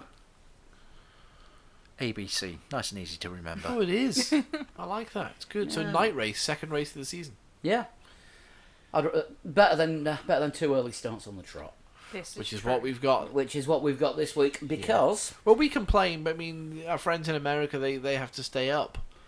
Yeah, to quote regular listener Jana, it was 3 a.m. Read that again, 3 a.m. Yeah. Yeah, as I said, that's kind of on the cusp between are you still on Saturday night or are you starting Sunday morning? Yeah. Japan this week, it's definitely Sunday morning for us. Potential for a Saturday night race for our American listeners. Well, it's 10. West Coast listeners, it's West 10 Coast, o'clock. it's 10 at night. 10 at night, so that's more than doable. Yeah. Happily watch sports at 10 o'clock on a Saturday night. Yeah, absolutely. In But- fact, we were doing a little bit at 10 o'clock this Saturday night just gone because we were watching college football. We were. Well, that there is you true. go. So, yeah, I mean, Go Hens. that's attainable, 10 o'clock start, but I mean, it's a 6 a.m. race start for us. Yes, which means a 4:30 a.m. blog start Yay, that's Ooh. early. for me, or 5 o'clock for you two. Yeah. The good news, just on a slight away from the track note, is we are receiving a new bread maker at some point in the next couple of days, so we can have like fresh Bread. homemade bread for breakfast. Bread. Bread, Hot bread. hot Yep. bread, maybe with some meat. Maybe. Throw Hot some meat in meat. it. Hot meat and fresh bread. To That fuel sounds- that us sounds like wake through up the fuel. race. Yep. Yeah, so I that think is our blogging fuel sorted. But shall we talk about the Japanese Grand Prix? Yeah, let's do a quick preview, shall we? We may as well do a preview, seeing as it's a thing that's happening. Now, this is a circuit that is owned by Honda. It is, and I've done in my little written article that I did for the website the other day. It is based mainly on power. Now, first sector, you've got the sort of tightening first bend into the second turn. Then that wonderful series of S bends, which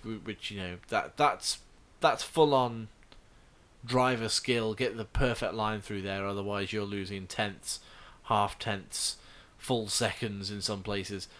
But then you've got a few hills to climb as well. The first hill after the Dunlop curve, after the S's are finished, another hill to climb after the hairpin, and then there's a dip just before you get halfway along the main straight. You're gonna need the power, Yeah. and unless you've got a perfectly balanced car, you really, really need power. So it's hard to imagine this being anything other than Mercedes territory.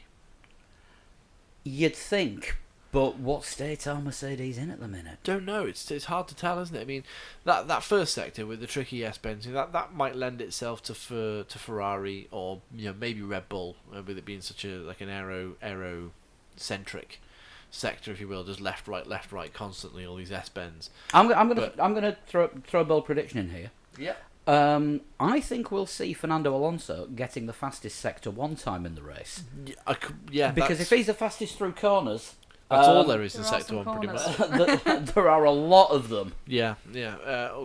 Up to almost turn 8, I think Sector 1 is, which is where the Dageners start, the two very fast right-handers. So that's going to be where you're going to be looking to. Yeah, that's your first sector, and it's a long, twisty circuit as well. We've seen lap records broken at almost every circuit this year, haven't we? You reckon we'll see a lap record broken at Suzuka? Don't see why not. I'm pretty Who sure has it's the lap record? It is Kimi, Of course it is. 2008. 2005. Wow. 2005. Oh, that race in the McLaren where he came from like 17th and nearly won. Yes. Oh, did he win that race? 17th and nearly You're win. gonna make me look this up again, aren't you? Yeah, I think Fisichella won that race actually. No, Kimi did win it by 1.6 seconds from Fisichella. There you go. Yeah, I think he qualified 17th though. Yes. Yes. There you go. How's that for a memory? That's a 12-year-old race. To be That fair, is stunning, to be honest. It's like having Sean Kelly sat here. Yeah. Although I did get it slightly wrong. I said Fisichella won the race. to Although, start although with. Chris isn't slagging off James Taylor quite as much. No. Another holiday anecdote, by the way. When we're in the hotel, I heard a James Taylor song come on. I nearly tweeted Sean going, "Don't stay here, they play him." Yeah. No. Fair enough. But yeah. So yeah, you got the long twisty sector 1. Heavy braking zones as well. Don't forget that there's 3 really heavy braking zones in this circuit. You got the one into turn 1 or turn 2, depending on where you start Depending on braking. where you decide to start Yeah. braking. The hairpin in the middle of sector 2 and the chicane after 130R. There are 3 really heavy braking sectors. So if I were Grosjean, I'd be worried about my brakes. I think Yeah. that's his background level anyway. Yeah, I He think he worries about the brakes, then he starts to think about other things. 10 I'd be minutes whinging into about the P1, brakes, He's yeah. going to be whinging like a bitch, isn't he? Oh yeah.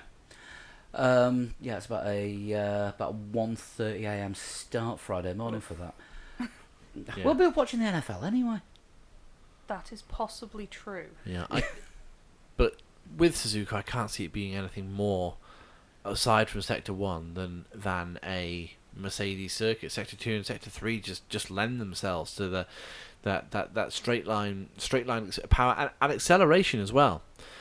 You've got to have that acceleration now out of the chicane down the main straight, and you've got to have that acceleration up the hill out of that hairpin all the way up to the spoon curve. Yeah. If you don't have the power, Honda, then you may as well just not turn up. If you don't have the power, then other songs by Snap are out there somewhere. Name another one. Rhythm is a dancer? That'll do. Oh yeah, that was them. Yeah. Didn't they do one about? I'm sure they did one from the Teenage Mutant Ninja Turtles soundtrack as well. I know Technotronic did, but I'm sure Snap had one on there too. I am not familiar with that particular soundtrack intimately. I was big into the Turtles back in the day. I remember the cartoon theme tune. That was awesome. Anyway, Yeah, we digress.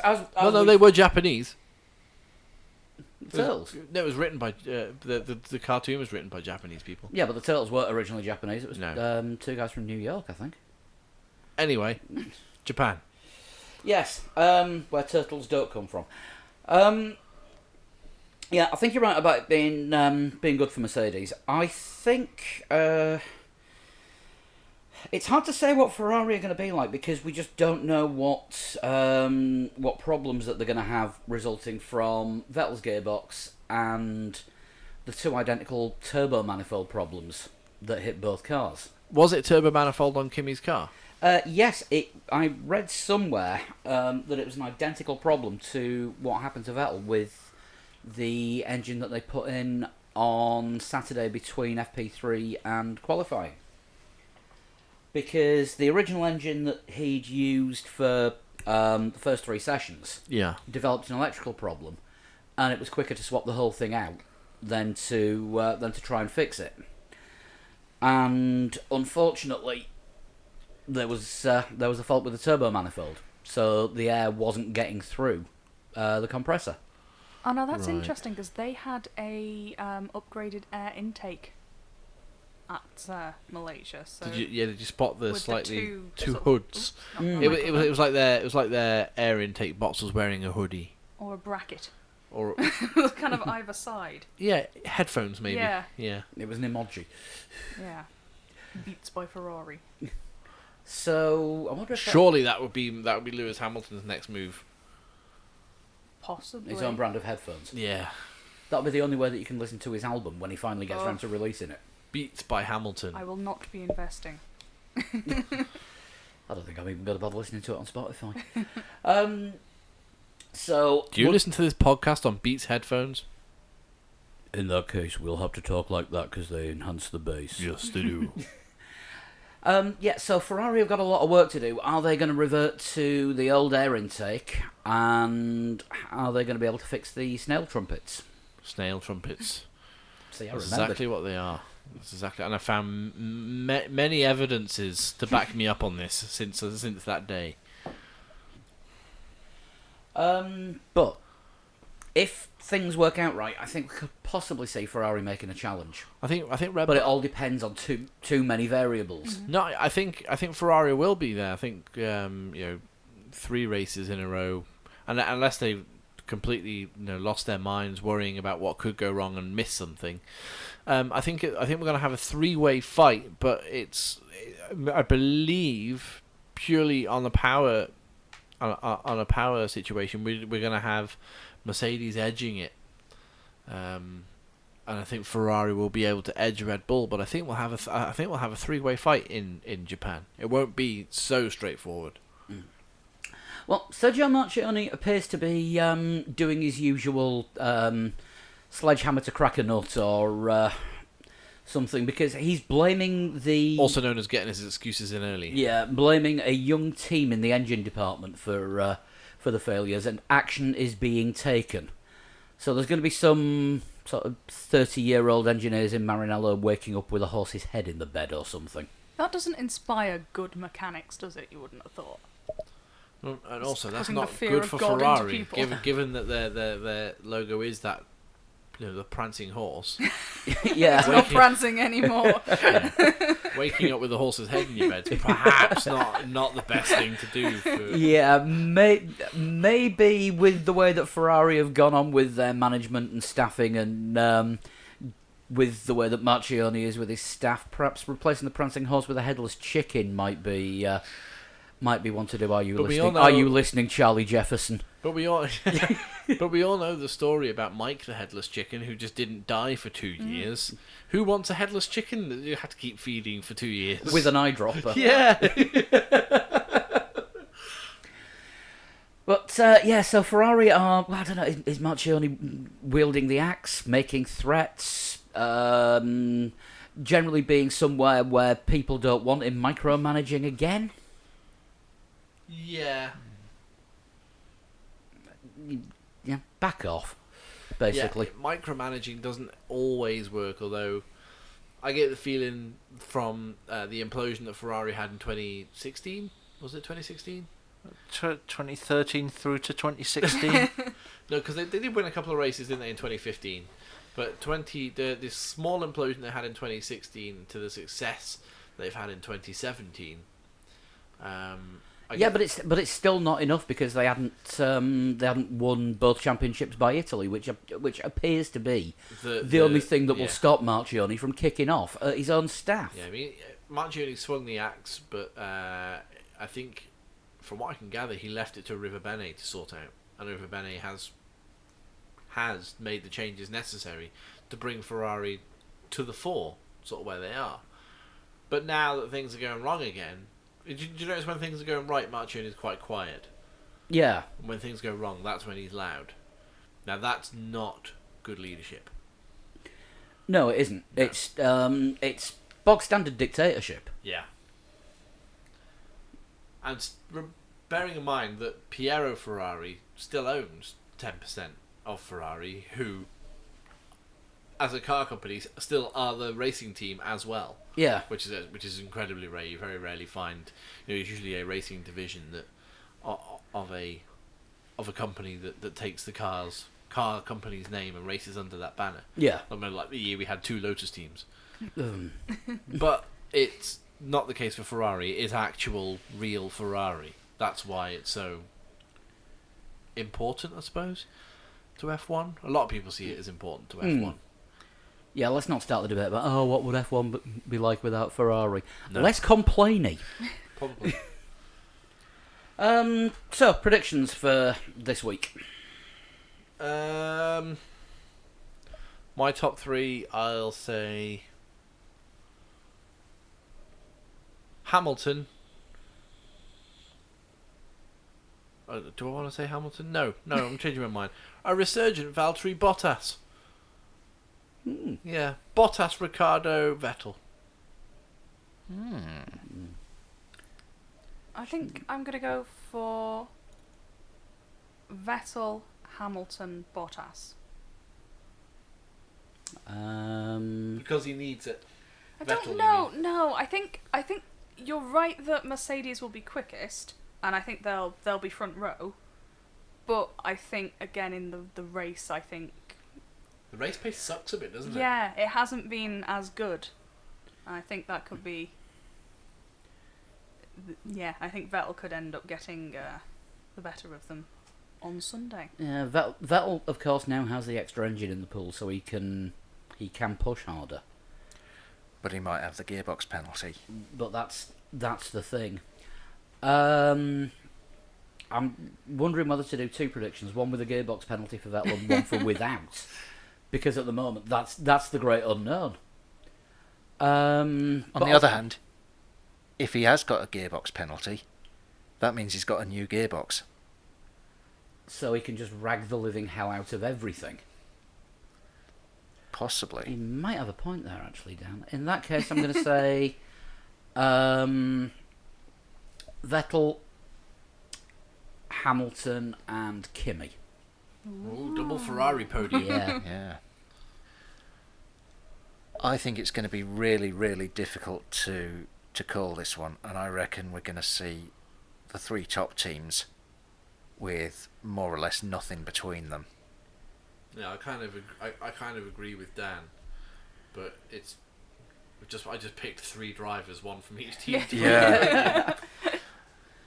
And to be honest, any prediction, I'm just guessing at who will come where.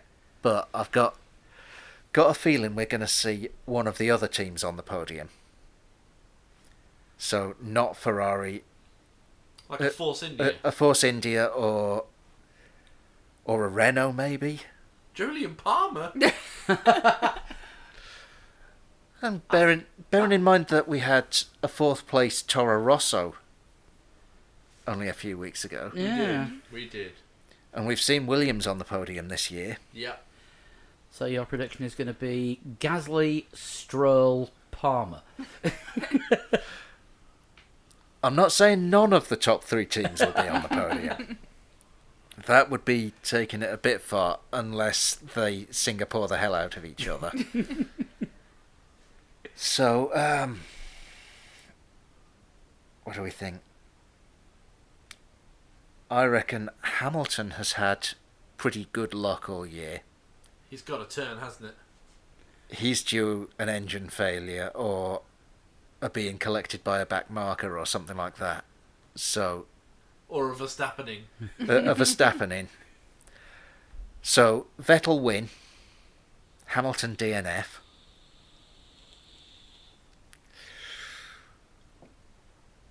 Verstappen second. Because his car unusually is going to finish 2 races in a row. Shocker. Whoa. You're looking to see if that's happened yet this year. Ocon third. Oh, Whoa! bold. Look at Dan here throwing 2017 to the wind. Yes. My God, that is bold. So heroes and villains. You want to kick us off with that? Villain Sergio Marchionne. It's easy. Yeah. Yeah. He will probably. Like a black eagle, isn't he? Almost. Yeah, Like it's perched above the garage. yeah. It's either going to be Marchionne or Grosjean.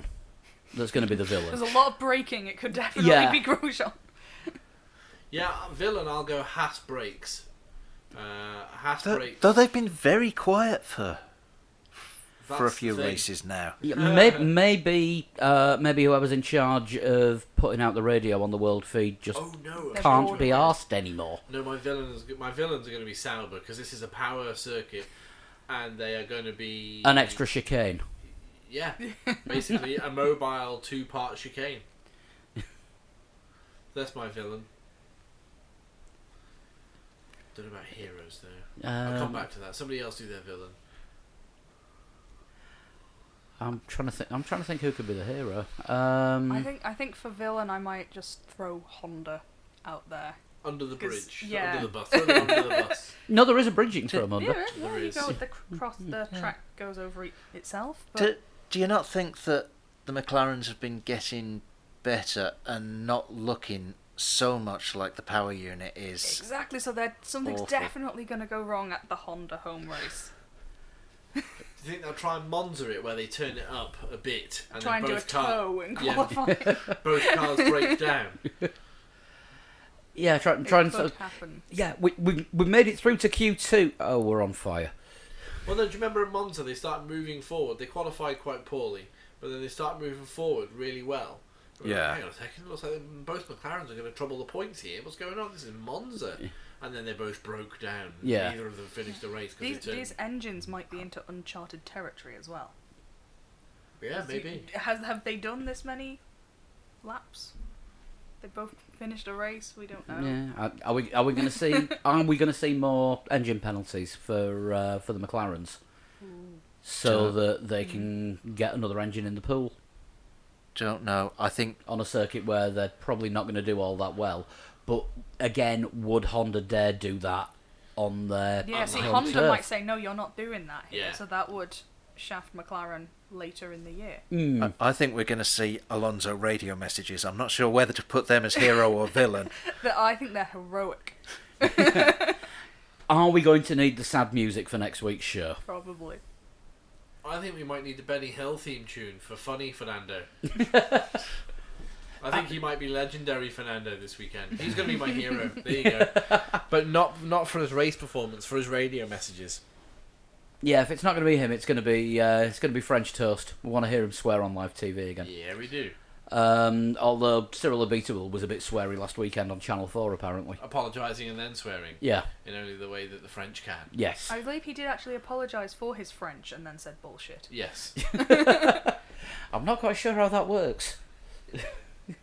No.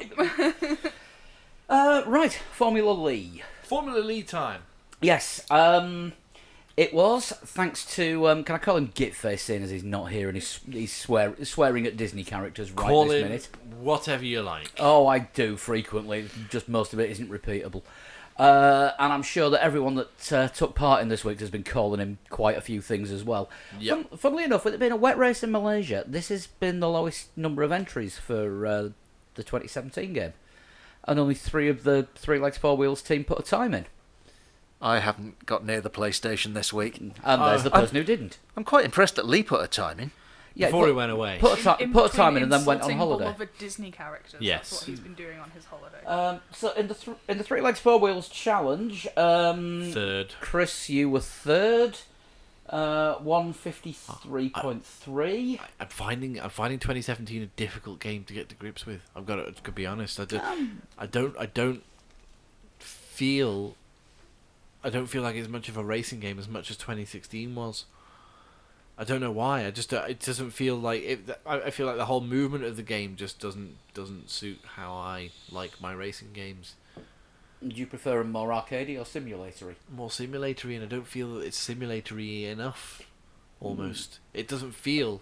I think that's because of how much Right. grip the cars have got. Yeah, I mean it's different because of the 2017 regs. That's fine, but I just think it might take me a little while to get used to that. But I enjoy it less at the moment. Put it that way.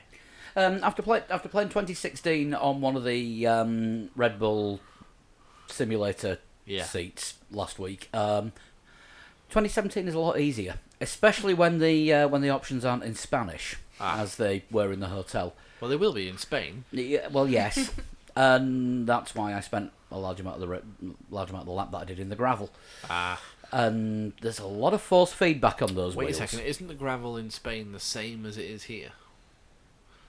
Yeah, the track is surely exactly Oh, the same track's way. exactly the same, but I was using a force feedback wheel, and I couldn't find. But force feedback is the same in Spanish as it is in English. Yeah, but I don't have a force feedback wheel, and the wheel So it's not the Spanish that's the issue. didn't actually have the PlayStation buttons marked, so I couldn't get into the options, and Is couldn't is get the this options triangle in different in Spanish? Spanish? it didn't have them on the buttons.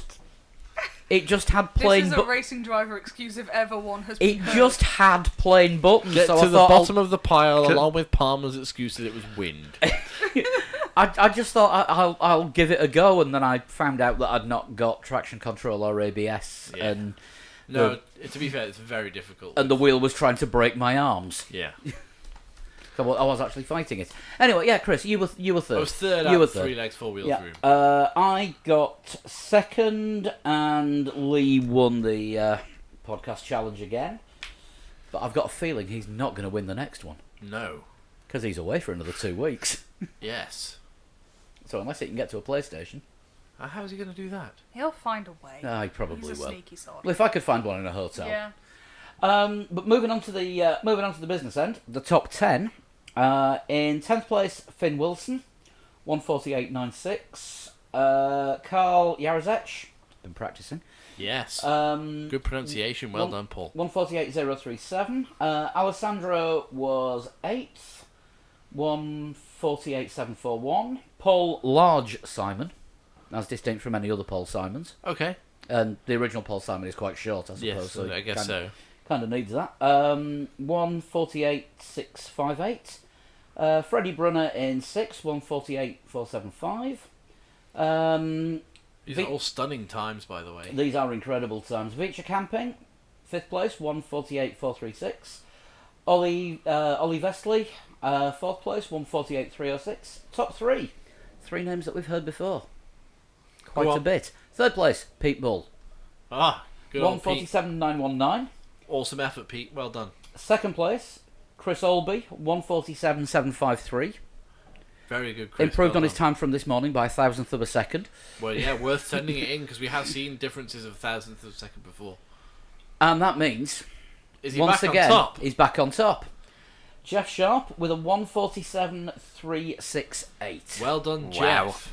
So Good work. Jeff takes it again. I think, I've not added it up properly yet, but I think that clinches in the championship. Yeah. That's amazing. I wonder if he can keep the momentum going for the winter championship. Yeah, Jeff. Formula Lee Winter Series, which we announced a couple of, was it last podcast or It was a couple of podcasts yeah. ago now? Yeah, it was two podcasts ago because I keep forgetting we did one on Friday night. Yeah, so we'll be doing using the classic cars for the winter series, We will. with a good prize on offer. So keep your eyes open for that. We'll Yeah. But with 6 races to go, 5, isn't it? is it 5? Must be 5. It might be 5. Yeah. But Jeff has a lead of 179 points. That's the championship. That's the championship. Congratulations, Jeff. Oh, Jeff is champion. So we need a challenge for Japan, We do. which Now, I'm going to set with Lee not being here because he hasn't sent us one. he hasn't sent us one. No. No. It's going to be in the dry Yep. At Suzuka. at Suzuka on the full circuit because don't forget the short circuit's on there as well. But we're doing the full Grand Prix circuit. Yep. And because it's a Honda-owned circuit, and the Honda engines are moving teams next year, we're going to be doing it in a Toro Rosso. Okay. Ooh. Toro Rosso. So that's a Toro Rosso in the dry in Suzuka. You have 2 weeks to get that in, which Oh no, will... 2 weeks or 1 week, Japan sure. is Oh 1 god, week. it's 1 week. Oh god, it's a coming week. At us right now. Yep, you have 1 week. You have just 1 week. So, Your time starts now. yep, so that is 7 o'clock UK time on Monday the 9th. Yes. So, good luck with that one. You'll need it. Oh, yeah. Right. Now that we've managed to get a new running order, because it's been returned from where it was nicked. Yes, of course, yeah. Yeah, and I've glued it together. After that bit was ripped off. Yeah, I've glued it back together after half of it was ripped off. Good. Although, the title of tonight's episode's not there. Somebody's ripped that off as well. Oh no. It would be Who's a Total Shunt, but it's not. No, it isn't. It is, instead. Who's flooded their engine? So here we go then. I was born in 1982. So 34 or 35. Okay. Not got any clues with that one? No, got No, nothing. no. I No. need a bit more. My dad was a professional driver. Okay. Right. I started driving quite late. Late comer. Hmm. That's unusual for someone whose dad was a driver. Apart from Damon Hill. Well, yeah, but he was born a little bit early. Yeah. You're going to want a guess on this one, aren't you? Yes, that's 3 clues in already. So, And there are 10 clues on this one. Right. So 34 or 35, and Dad was a professional driver, but you didn't say what kind of. just professional driver. Yeah, you didn't say what formula or class or discipline. Could even be a lorry driver. Could be a chauffeur, yeah. Yeah. Just a professional driver. How old is Bruno Senna? I believe Bruno Senna is around about 30, 31. And possibly a year. Either way. Hmm. Or Nelson Piquet Jr.? That is That a would possibility. be more of the potential. Just watching Chris's face here. You look into my poker face. Yes. I'm just taking in all your guesses and could, your thought processes. Narain Carter Kayan. His dad was something to do with motorsport and was behind the Bud circuit in India. But I'm thinking, Yeah. I'm thinking PK is possibly a good shout. Should we go with PK for the first yeah, guess? I think so. Yeah, Nelson PK Jr. Okay, Nelson First Piquet guess. Jr. first guess. Okay, so clue number 4. I had a bad accident at the Italian Grand Prix.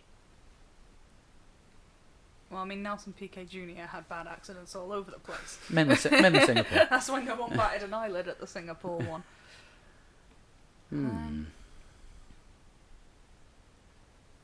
Any listeners started swearing at us yet? No, I bet they will have got the last one if any of them were listening. Yeah. Next clue. Yeah. I have at least one game named after me. Was Pastor Maldonado's dad anything to do with motor racing? What game would you name? The Pasta, The Pastor Dish- Disaster Predictor. I assume you mean a formally published game.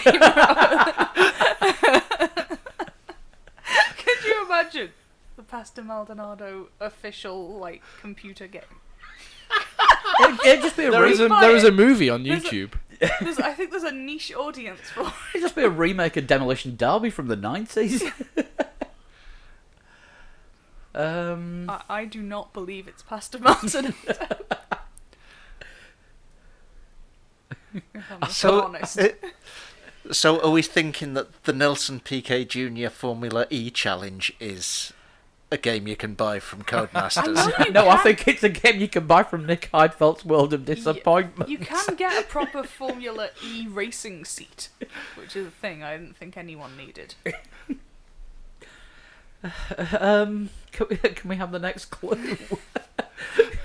I have recently taken to talking about racing. So we could be looking at someone in a pundit.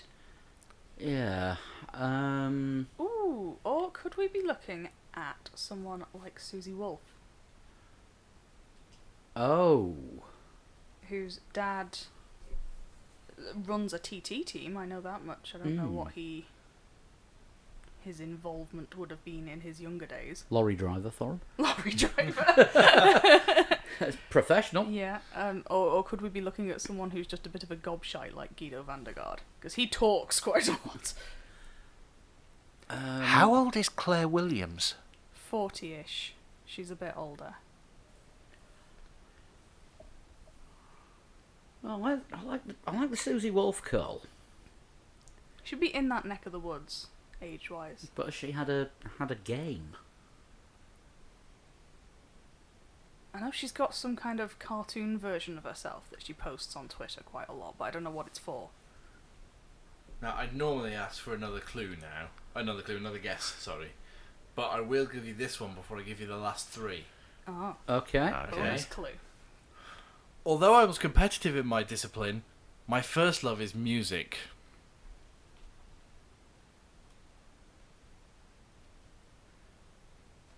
He's a darn sight older than 35.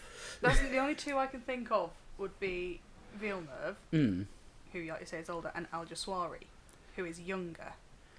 What does James Tosland's dad do? I am not familiar. And don't forget Damon Hill is a musician as well, because he's got a guitar yes, solo on a that's Def true. Leppard album. Has he? Yes. Fair enough. Yeah, James Tosland's an interesting shout. Yeah. Yeah, because he was a pianist that was just... He said he was a pianist that was good at bikes. Yeah, I think we should go for that. Yeah. Yeah. Dan, you with us on that? I don't know about his dad, and I don't know how Yeah. late he came to the sport. He was a BMXer first. Was he? Mm. Yeah, let's go with James Tosland then. I started my own racing series.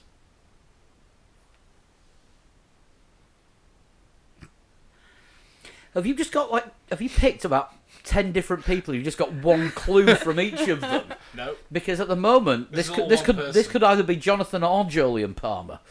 But neither, because of the age. Yeah. Formula Tosland. I don't think that's a thing. That's not a thing I've come across.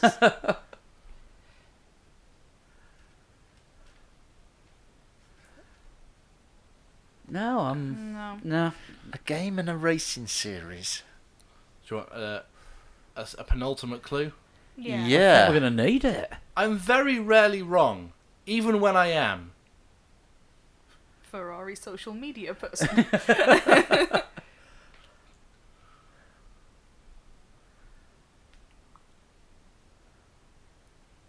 That feels to me like it's a really obvious clue, and I can almost hear Yeah, that's probably listeners something someone screaming said. at us. Yeah.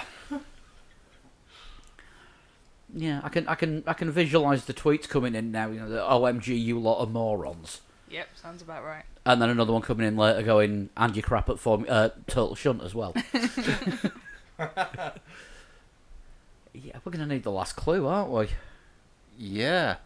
I named my son after a sporting hero of mine.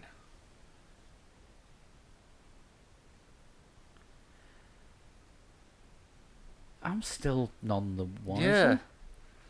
Do you have any Spaffer clues with you? That was kind of a little bit of a spaffer clue. Do you want me to go through all of them again? Oh, no, I've got it. No, I haven't. What were you gonna thinking? say? Can you go through all the clues again? Yes, no problem. I was born in 1982.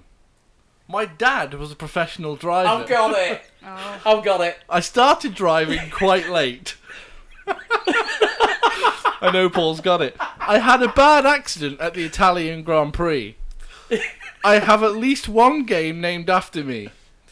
In recent times, I have taken to talking about racing.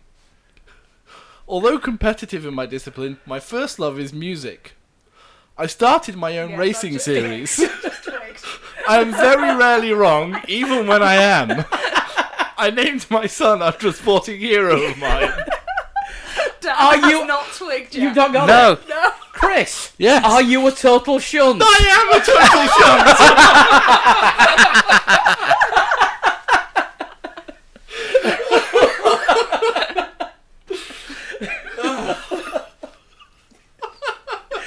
That was genius.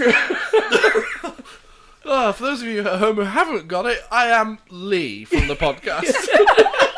Well, someone has to be.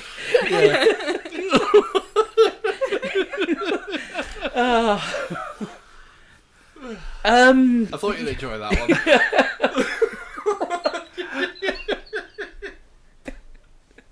That's the first time he's been compared to Jolyon Palmer. Nelson Piquet Jr., whose greatest achievement was throwing a result of a race.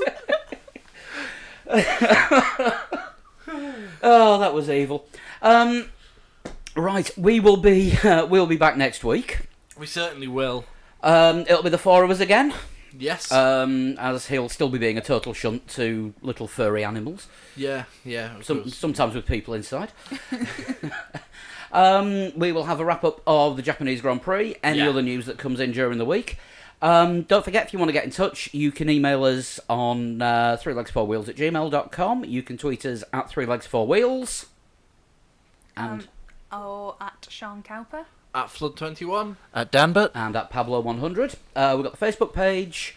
Just look for 3legs4wheels on Facebook and we'll turn up, as we always do. Yeah, you can also follow Lee on Twitter at a total shunt, but although be careful. It is a bit X-rated at the minute, isn't it? It's not safe for work.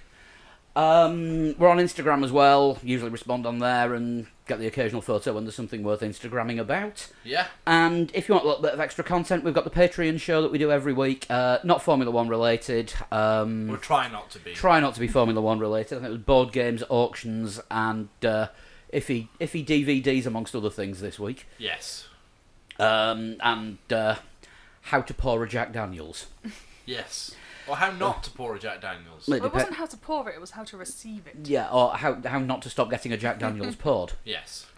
You can get that by going to patreon.com/3legs4wheels and donate anything from $1 a month upwards. And we do really appreciate all the donations that we get. Because they help us to To keep this replace podcast replace cables when cats chew through them, pays Yep. for the web hosting, and Microphones. and biscuits. sometimes. Very important. Very part of important podcast biscuits. And we'll be back next week. We'll have the live blog of the Japanese Grand Prix at the weekend, of course, on the Yes, we website, 3legs4wheels.com. I'll be doing the live blog for qualifying. I am getting up incredibly early. Oh dear. 2 days in a row. 2 days in a row, because I'll be getting up early Sunday morning as well for the race. Definitely having a kip after that. And we'll see you soon. Excellent. Bye-bye. Take care. Bye. Bye.